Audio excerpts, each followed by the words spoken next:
আজকে তারাবির সালাতে কোরআনে কারীমের তৃতীয় পারা, যেখানে সূরাতুল বাকারার 253 নম্বর আয়াত থেকে শুরু করে একদম সর্বশেষ আয়াত 286 নম্বর আয়াত পর্যন্ত তেলাওয়াত করা হয়েছে সূরা বাকারার।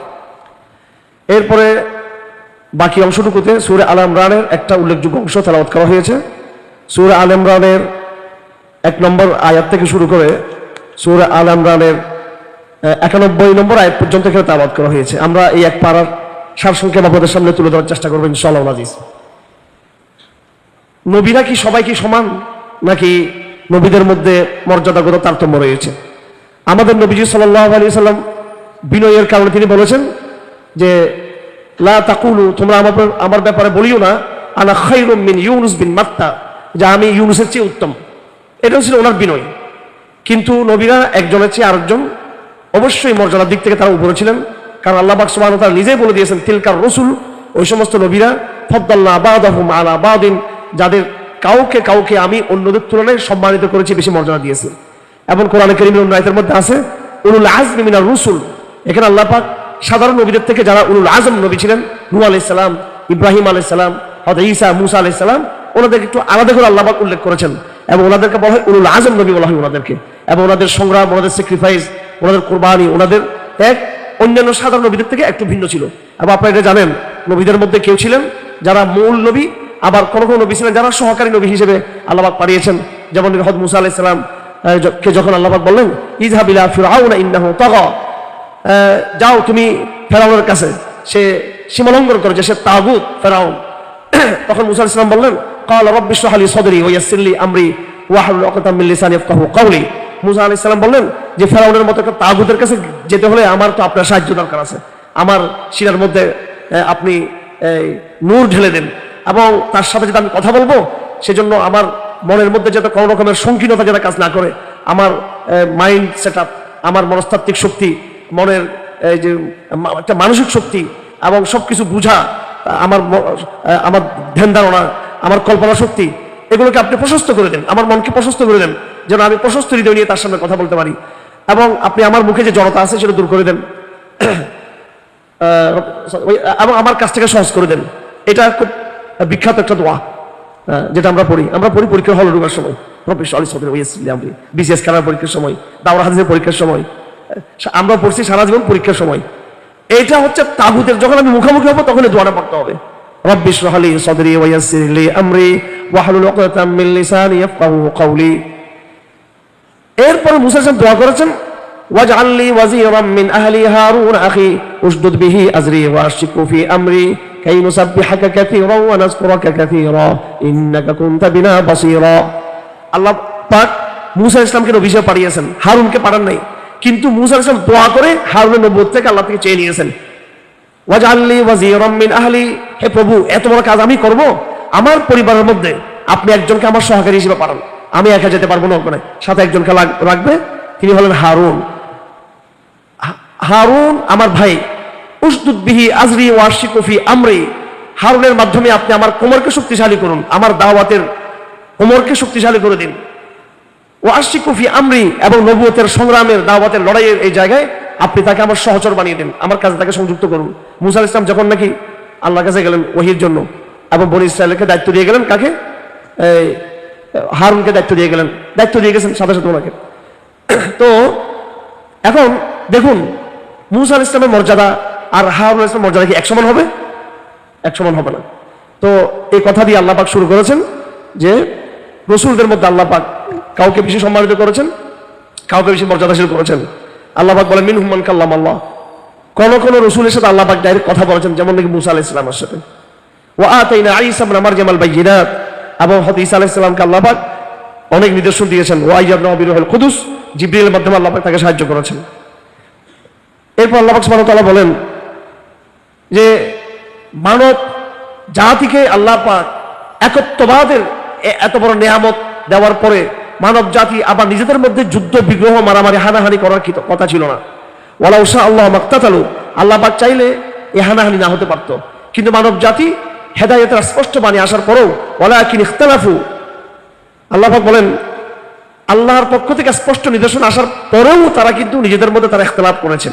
ফামিনহুম মান আমানা ওয়া মিনহুম মান কাফার, মানব জাতি একদল ইমানদার হলো, আরেক দল তারা কুফরি গ্রহণ করলো।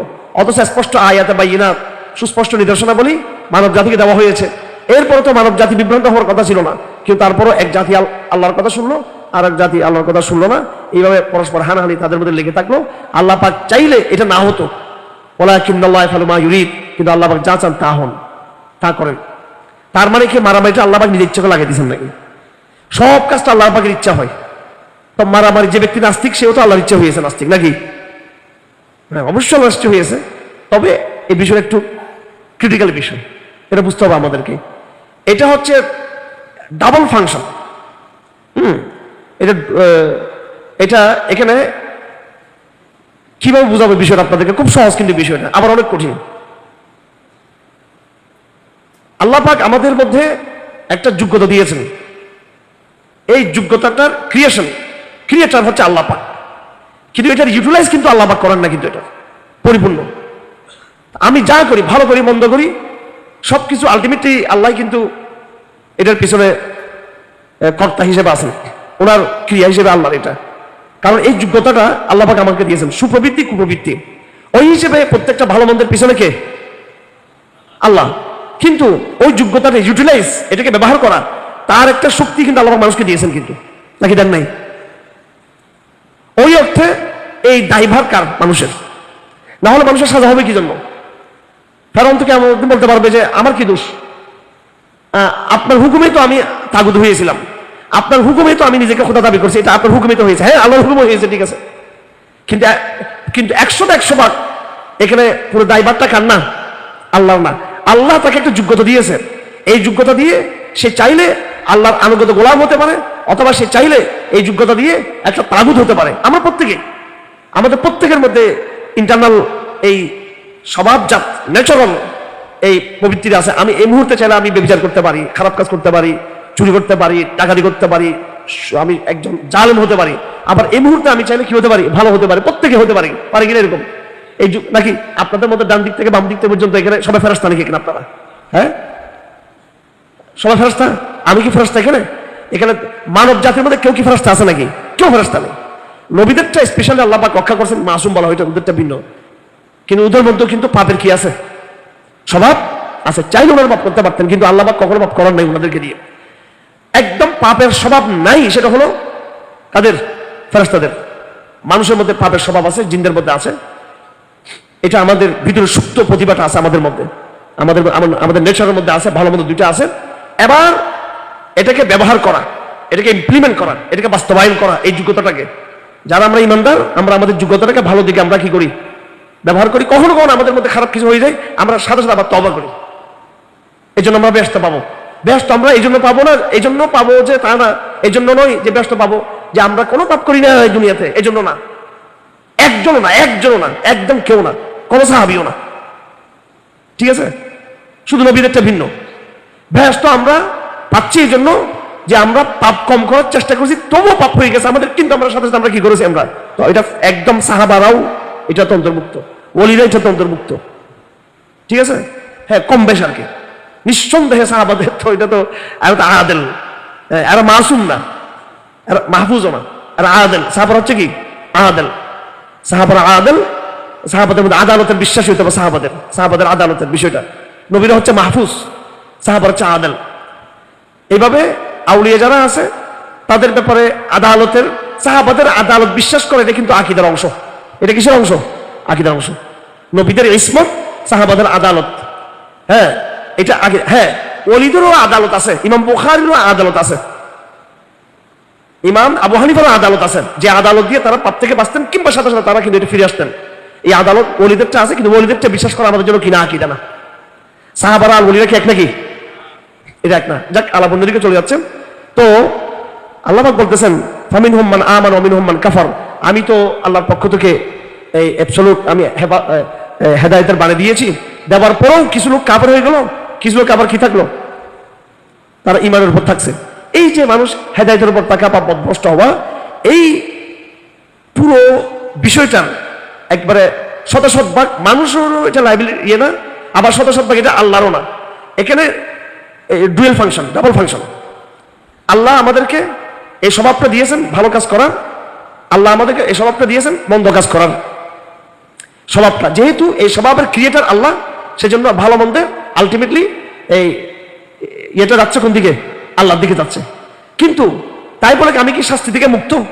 আমি কি, যদি সবকিছু আল্লাহরই হইতো, একবারে একমাত্র আল্লাহর কারণেই হয়েছে, এখানে আমার কোনো সামান্যতম আমার এখতিয়ার নাই, যেটা জবরিয়ারা বলে যে বন্দার কোনো কি নাই, মজবুরে মহাজ একেবারে বন্দার, তাহলে তো নামাজ পড়ি তার সব আসে না, এটা আল্লাহ বলাইছে নামাজ, আমার আবার সব কিসের এখানে? আমার আলাদা কৃতিত্ব কোথায়? আমার কোনো কৃতিত্ব আছে নাকি নামাজের? আল্লাহ করেছে। আর বেবিচার করে আল্লাহ শাস্তি দিবেন না, নামাজ পড়ে পুরস্কারও পাবো না, যদি আমার তো কিছু নেই, এটা আমার তো করে কেটে আল্লাহ করেছে, এটা আমি এমনি একটা ফুটবলের মধ্যে ছিলাম, আল্লাহ ফুটবলটা রাখতে নামাজ পড়াইছে আমাকে, এরকম নাকি? আর বেবিচার করছি, বেবিচার করে আমার কিছু, আমার কোনো দোষ নাই, আল্লাহ আমার লেখতে থাকতে এটা আমাকে বেবিচারটা করেছেন, ব্যাপারটা কি এরকম নাকি? ব্যাপারটা এখানে আংশিক। আল্লাহর এটা হচ্ছে এখানে আল্লাহ পাকের কুদরতের স্রষ্টা হিসেবে আল্লাহ পাক এই যোগ্যতা আমাদেরকে দিয়েছেন। এই জন্য আকীদার কিতাবে বলা হয়েছে, আকীদার কিতাবে আছে ওয়াফিলুল ইবাদ খালকুল্লাহ, ফিআলুল ইবাদ খালকুল্লাহ, বান্দার সমস্ত কাজ আল্লাহর সৃষ্টি। আল্লাহ কি সৃষ্টি, সেটা নামাজ হোক, সেটা বেবিচার হোক, নামাজ সেটা উমরা আর হজ হোক, অথবা সেটা চুরি ডাকাতি হোক, খালকুল্লাহ এটা আল্লাহর সৃষ্টি এই কাজটা। ওয়া কাসবুন মিনাল ইবাদ, এটা আল্লাহর সৃষ্টি এই কাজটা, কিন্তু এটাকে ইউটিলাইজ করেছে কে? এটাকে ব্যবহারিক অ্যাপ্লাইড ফর্মে নিয়ে গেছে কে? মানুষ। তো আল্লাহ কাজের স্রষ্টা, তার মানে এই কাজের যোগ্যতার স্রষ্টা। এই কাজের কি? এই কাজের যে যোগ্যতা, অন্তর্নিহিত যে স্বভাবজাত, প্রত্যেকটা মানুষের স্বভাবজাত অর্থের লোভ আছে, আছে না নাই? আছে না নাই? হ্যাঁ, একটা আইফোন যদি রাখা হয়, দুটো আইফোন বাদ দেননি, আপনার 500 টাকা থাকলো তো কি স্বাভাবিক, 500টা আমার হলে ভালো হইতো স্বাভাবিক, ঠিক আছে? হ্যাঁ, কথার কথাই তো। কিন্তু আমাদের মধ্যে সাথে সাথে আবার আছে যে না, আমি আরেকজনের টাকা পড়ে আছে প্রত্যেকটা, এটা আমি নামাটা আমার জন্য কি হবে না, ঠিক হবে না। প্রত্যেকটা বেবিচারীকে জিজ্ঞেস করুন, সে যখন বেবিচার করে তার মধ্যে একটা নৈতিক কি আছে, অনুশোচনা বোধ আছে। চুরি, এই যে চিন্তা করে, এদের যতগুলো ভিডিও ফুটে দেখবেন চিন্তাকারীদের অস্থিরতা এর মধ্যে কি আছে? হ্যাঁ, আর হামাসের মুজাহিদরা ঠিকঠাক একবারে সুন্দর মতো হেঁটে হেঁটে হেঁটে হেঁটে একবারে, হ্যাঁ, কোথায় ট্যাঙ্কের মধ্যে কি রাখি আসছে দেখেন নাই না? এগুলো দেখেন নাই না? হ্যাঁ, আরপিজির মাথা রাখি আসছে কোথায়? একদম কোন স্থিরতা আছে?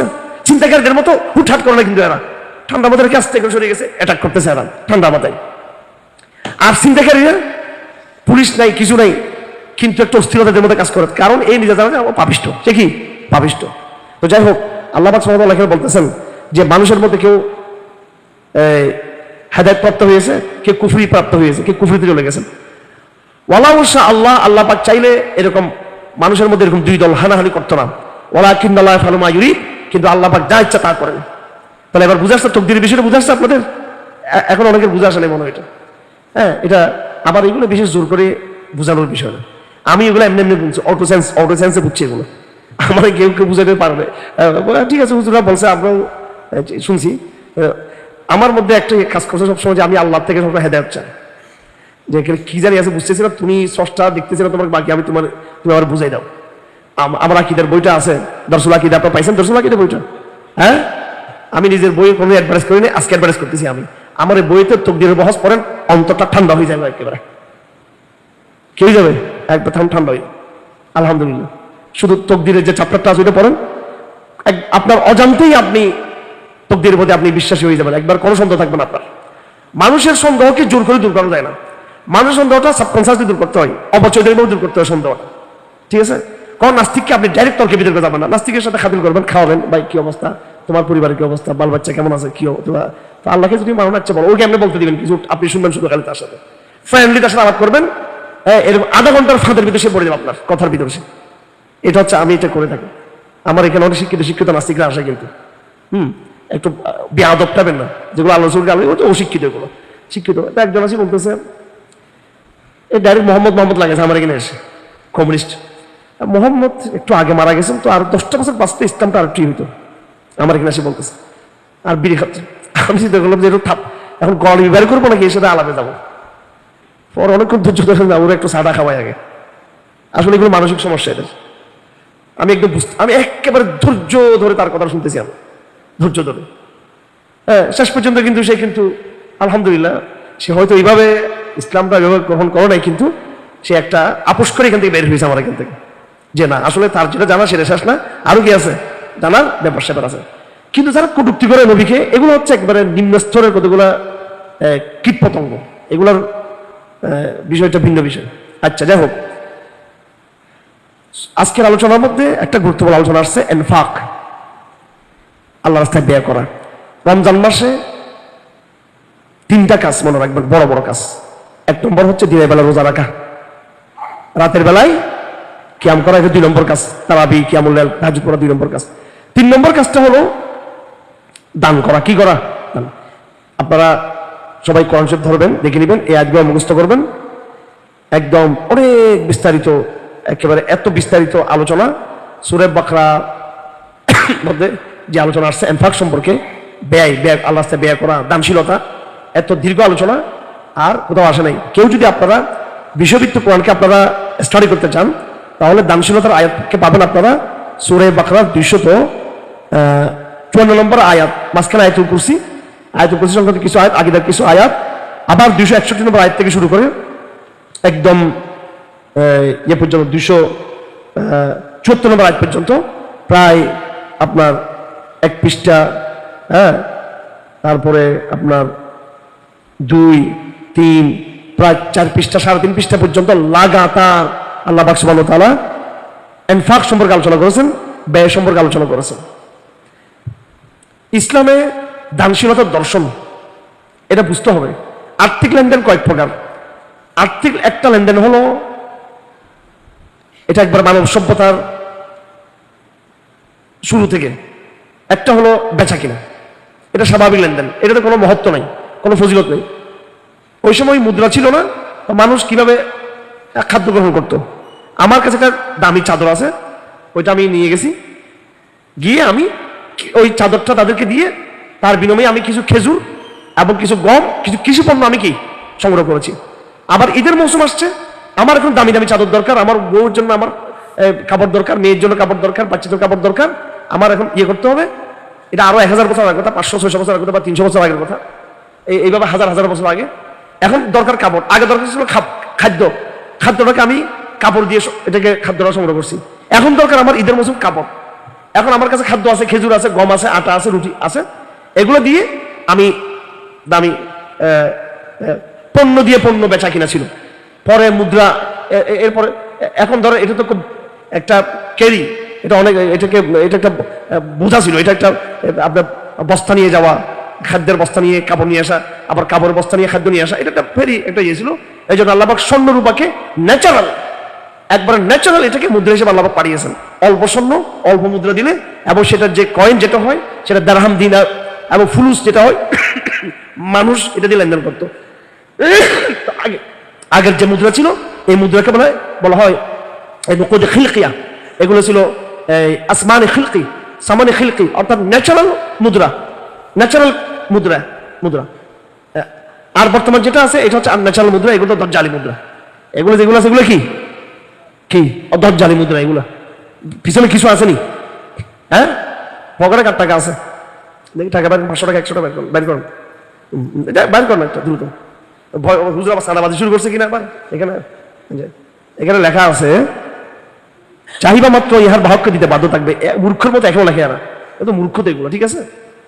আমরা মনে করি যারা খুব একবারে দুনিয়াটা খুব সুশিক্ষিত, বিরাট এক শিক্ষিত আন্তর্জাতিক ব্যবস্থা, এইটার পিছনে চাহিবা মাত্র ইহার বাহককে দিতে, ইহার বাহককে দিতে, আমি এটার বাহক, ঠিক আছে। কি চাইতাম, কার কাছে চাইতাম, এটার পিছনে স্বর্ণরূপা কিছু আছে, এটার পিছনে এটা নিজেই স্বয়ংসম্পূর্ণ একটা কি কাগজ, স্বয়ংসম্পূর্ণ এটা একটা মুদ্রা, স্বর্ণের মতো এবং কিসের মতো, রূপার মতো হয়ে গেছে। এটার কোনো কি নেই এখন, এটার কোনো অর্থ আছে, কোনো ভ্যালু আছে এটার? এই কথাটার চাহিবা মাত্র ইহার বাহককে দিতে বাধ্য থাকিবে, এটা কাকে বলছে? ব্যাংকে বলা হয়েছে। এটা কাকে বলা হয়েছে? এটা ব্যাংকে বলা হয়েছে যে এটা হচ্ছে একটা সনদ, অর্থাৎ এটা হচ্ছে একটা চেক, এটা মূলত একটা চেক। আমি ব্যাংকে দিব, ব্যাংক আমাকে এই পরিমাণ কি দিবে, আমাকে স্বর্ণ অথবা কি দিবে, রূপা দিবে। এখন ব্যাংকে গেলে 1 কোটি টাকা নিলে, 1, 2 কোটি, 4 কোটি টাকা নিলে তো ব্যাংক আমাকে এক নদী স্বর্ণ আমাকে দিবে না, দিবে নাকি আমাকে, রূপা দিবে আমাকে? এটা দজ্জালি মুদ্রা ব্যবস্থা। এটা এটা পিছনে কিচ্ছু নেই, ধ্বংস হয়ে যাবে, এটা থাকবে না পিছনে। এটা যারা আছেন আপনারা সবাই এখন থেকে স্বর্ণ ইয়ে করেন, ঠিক আছে, রূপা স্বর্ণ ইয়ে করেন। এটা ভালো লাগলো আপনাদের না? এটা ভালো লাগলো না। ইমান নিয়ে আসছেন আপনার এটার উপরে, এই দজ্জালি মুদ্রা রাস্তার উপরে কিনে আসছেন আপনারা। আমাদের ইমান গণতন্ত্রের রাজনীতির উপরে, আমাদের ইমান এই পুঁজিবাদী টাকার উপরে,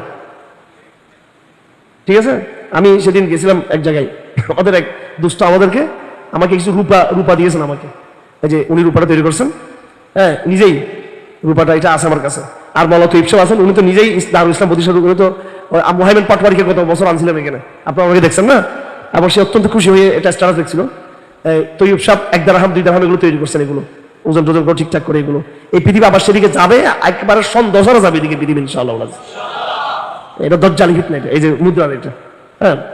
ওরা ঠিকই, কিন্তু যেদিন ওদের কাজ সম্পন্ন হয়ে যাবে এরা এটাকে কলাপস করে দেবে, কিন্তু এটা কোনটাকে, টাকার মুদ্রাটাকে। যাই হোক, তো আল্লাহ পাক এখানে এনফাকের কথা নিয়ে আসছেন। আমি খুব চাচ্ছি কথাটাকে শর্টকাট করি, কারণ 1 পৃষ্ঠার সংক্ষেপ পেশ করতে হবে, 1 পারার সংক্ষেপ পেশ করতে হবে, তো অনেকগুলো কথা রয়ে গেছে, আমি অল্প সময় শেষ করার চেষ্টা করবো। আল্লাহ পাক সুবহানাহু ওয়া তাআলা এখানে প্রায় 3-4 পৃষ্ঠা পর্যন্ত আলোচনা করেছেন ব্যয় করা, কি করা, ব্যয় করা। অর্থনৈতিক কর্মকাণ্ডে দানশীলতাকে কিছু মনে করা হয় না। বর্তমান প্রচলিত পুঁজিবাদী সিস্টেমে, বর্তমান এই ক্লাসিক্যাল এবং আধুনিক মডার্ন যেই ইকোনমিক যে সিস্টেম আছে, আপনার অর্থনীতি ছাত্র আছেন এখানে অনেকে, কেউ অর্থনীতি পড়ছেন, কেউ আছেন এখানে এরকম অর্থনীতি সাবজেক্ট ছাত্র কে আছেন এখানে যারা অর্থনীতি পড়ছেন, কিংবা অন্য যে, হ্যাঁ আচ্ছা হ্যাঁ, ইন্ডিয়ান লেভেল কোনো সমস্যা নেই, যে কোনো লেভেল অর্থনীতি আপনাদের যাদের জানা আছে। এই অর্থনীতির মধ্যে দানশীলতাকে কোনো সাবজেক্ট হিসেবেই গ্রহণ করা হয়নি। আপনি দেখুন, অর্থনীতি ইন্টারের বই নেন, মাস্টার্সের বই নেন, অনার্সের বই নেবেন, এমনকি একদম 10ম শ্রেণীর বই নেন, দানশীলতা এটা ইট ইজ নট, এটা অর্থনীতি কোনো ব্যাপারই না। এটা তো অর্থনৈতিক কার্যক্রম কি, বেচা কিনা, সুদ, ট্যাক্স, এটা ওটা এটা সব কিছু আছে, কিন্তু দানশীলতার একটা জায়গার মধ্যে দানশীলতার কথার কোথাও নেই। অর্থনীতির বিজ্ঞানে, অর্থবিজ্ঞানে, অর্থশাস্ত্রে দানশীলতা এটাকে স্বীকৃতি দেওয়া হয়নি, কারণ এই আধুনিক শিক্ষা ব্যবস্থা হচ্ছে একটা সম্পূর্ণ একটা পুঁজিবাদী শিক্ষা ব্যবস্থা, ধান্দাবাদী শিক্ষা ব্যবস্থা একটা, এটা এই জন্য এখানে দানশীলতা নেই। এবং ফজল হাসান আবেদ, ওই দুষ্টর নামটা আপনারা সবাই জানেন তো, শুনছেন, কে, কুইজ ওয়ান, হ্যাঁ ব্রাকেট, একদিন চিটাং আসলো, আসার পরে ও তো জানে চিটাং হচ্ছে কাদের ঘাটি, চট্টগ্রাম, এটা ঠিক আছে। তো কোনো জায়গায় সে কথা বললো না, চট্টগ্রামে সে ব্র্যাক ব্যাংক প্রতিষ্ঠার সময় সে একটু বিশুদ্ধার করলো ইসলামী অর্থনীতিকে, এবং সে আমার স্পষ্ট মনে হচ্ছে অনেকে 20 বছর আগের কথা বলতেছি, এটা 18-20 বছর 20 বছর আগের কথা। সে চট করে বলা শুরু করলো যে অর্থনীতি আমাদেরকে এভাবে ব্যাংক ব্যবস্থার মাধ্যমে ইয়ে করতে হবে, ব্যবসা থাকবে এখানে, এবং সুদ চুদ এগুলোর বয়ান সে দিল। এবং তারপর সে বললো যে দান সৎকার দানশীলতা এগুলো কিছুই না, এগুলো ফালতু একটা কাজ, এটা অর্থনীতির কোনো সাবজেক্ট না। ইমান আছে তার? ইমান থাকবে?